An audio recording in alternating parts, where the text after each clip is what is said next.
We are back with a recap of the Cavaliers losing to the Bucks in Milwaukee by the final score of 102 to 117. Before the game, we found out that Lamar Stevens would be out, and so Dean Wade would fill in as the starter. In the first quarter, the Cavs would start with a slight lead early, with Giannis quickly drawing whistles. Dean Wade seeming to have a decent positive impact on the floor. Mitchell and Garland were shooting well. The Cavs were doing a lot of damage in the paint. They go on a little run in the middle stages of the quarter. However, the Bucks would score late to close the gap to 5 points after the first quarter. In the second, the Cavs defense were forcing turnovers and taking advantage of them, getting a lot of points off of turnovers and winning that battle pretty handedly. Cedi Osman hit a couple threes, which provided the Cavs with a nice boost, more points and some spark coming from off the bench. The Cavs would be in the bonus within the first 4 minutes of the quarter. He had Darius Garland with a nice fast break layup. The Cavs going up 12, and the Milwaukee Bucks calling timeout,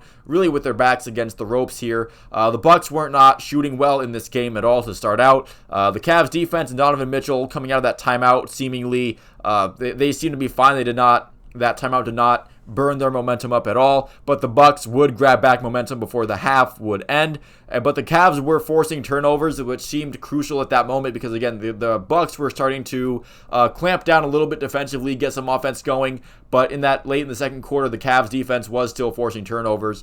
The team's going a bit back and forth, and the Cavs would be up by 11 at the half. Garland and Mitchell with 17 and 21 respectively. That are very good point stats to have after halftime. And Dean Wade at this point, he had 9 rebounds if I read the stats correctly, which I think my eyes work. I think they could read names and letters. They had Dean Wade with 9 rebounds. That's impressive. But then the third quarter happened, and then the Milwaukee Bucks came out on fire, specifically Giannis. You knew that when they came out, you knew he wasn't going to let the Cavs just get away with this one so quickly. They closed the gap immediately, and they would take the lead, and they would not stop taking the lead. It was the Milwaukee Bucks' turn to shut it down on defense. Cavs not being able to buy a basket. They shot horribly in the third quarter.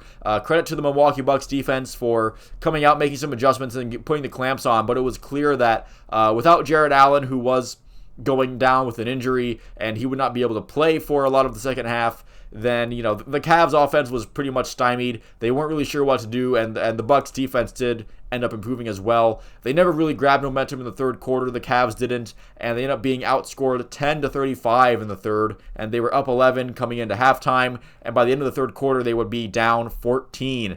Too much on Robin Lopez's plate. It's obvious that he's meant to play very limited, very sheltered minutes, and if he is going to be relied upon for long stretches of the game, he's going to have to put in a much better performance than what he showed tonight. Otherwise, depending on how long this Jarrett Allen injury lasts, the Cavs might have to, have some questions to answer at center, especially with Robin Lopez being in there.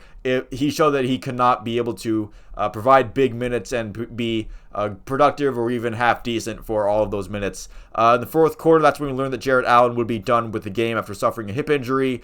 The fourth quarter started with a Darius Garland mid-range air ball. That's kind of how the rest of the game would go. And then nobody wanted to guard Giannis off of a switch on defense. The Bucks put their foot on the gas.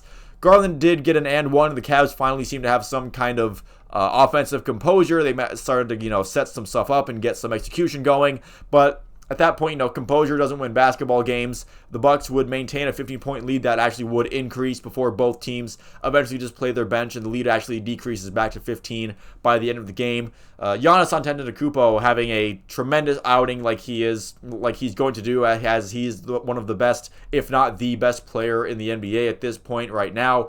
38 points, 9 rebounds, 6 assists, and earlier I think it is good to note that the Cavs didn't know what to do after Jarrett Allen left. That Jarrett Allen missed a lot of time when the Cavs were going through that losing streak as well. So if Jarrett Allen is going to miss any significant measure of time, then that could spell bad news for the Cavs.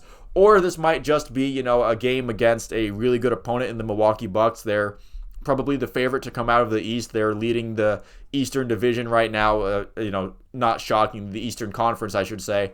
And, the Milwaukee Bucks are definitely a very good team. And when Giannis is feeling that kind of way that he's going to put up, 38, 9 boards, and 6 assists, there's not much else you can do to stop that, especially when You have a very depleted bench. Karis LeVert and Kevin Love were out. Lamar Stevens is out. And then during the game, Jarrett Allen goes down. So you were missing some players that you'd rather have on your bench to contribute in your lineup going full strength, doing, scoring points and contributing that you just weren't able to have today because they were hurt and unavailable. I know everybody's freaking out about this game and JB Bickerstaff being horrible at making halftime adjustments, and that might be a valid point because the Cavs came out after halftime and were just flat. They couldn't do anything. 10 points in a quarter is inexcusable against any opponent, no matter what your situation is. You are in the NBA. Sometimes, giving up 35 points in a quarter might happen because, again, somebody like Giannis might just go off and have a crazy quarter. Sometimes that just happens. But to only score 10 points, that's unexcusable. You can't come out flat like that, especially against a team like that. Even if you do have that big of a lead heading into halftime. A team like the Milwaukee Bucks is going to take advantage of that. Every single game you play, if you come out in the third quarter and only have a performance to put up 10 points, that's really ugly. That's not going to cut it. So thank you all for watching. If you made it this far into the video, please feel free to leave a like and a subscribe if you liked it and you would like to see more like it. Let me know what you thought about this game down in the comments below. I will see you at the next one.